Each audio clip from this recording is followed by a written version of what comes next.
This is Keep the Faith Ministry News. I'm Hal Mayer.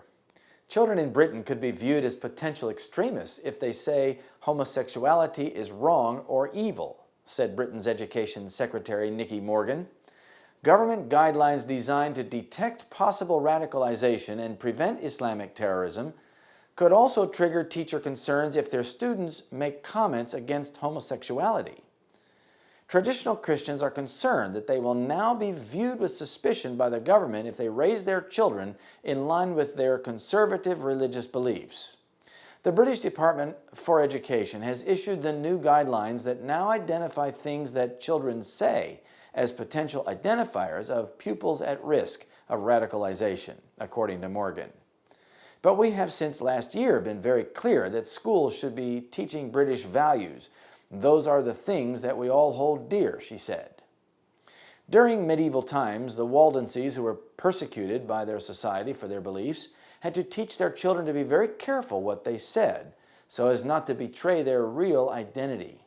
Could Britain be resurrecting those times again? Schools in Britain are being assessed whether they are promoting British government-identified themes, such as democracy, tolerance, and the rule of law. 2 Christian schools are being closed after they were judged to have failed the British values test. The tests were established to prevent hardline Muslim groups from infiltrating schools. Now these very guidelines could easily be used against Christians whose views are outside the mainstream. When asked for an example of something that would trigger teacher concerns, Morgan identified views against homosexuality. It could trigger a thought. It could depend very much on the context in which that was being discussed, she said, but teachers would discuss it as they already do when they're concerned about children who are at risk of perhaps being drawn into a gang or being exploited or being neglected at home. This is a safeguarding issue, she said. But Christian groups are concerned that families who believe that marriage should be between a man and a woman will now be linked with extremism.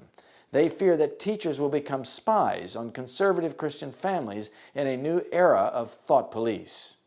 Government interference with beliefs and values of its citizens is crucial to forming a globalized religion before Jesus comes. Islamic extremism is the excuse being used to resurrect the principles of medieval thought crimes. Views that are not considered to be mainstream will become politically incorrect and will not be tolerated. This is Keep the Faith Ministry News. Thank you for watching.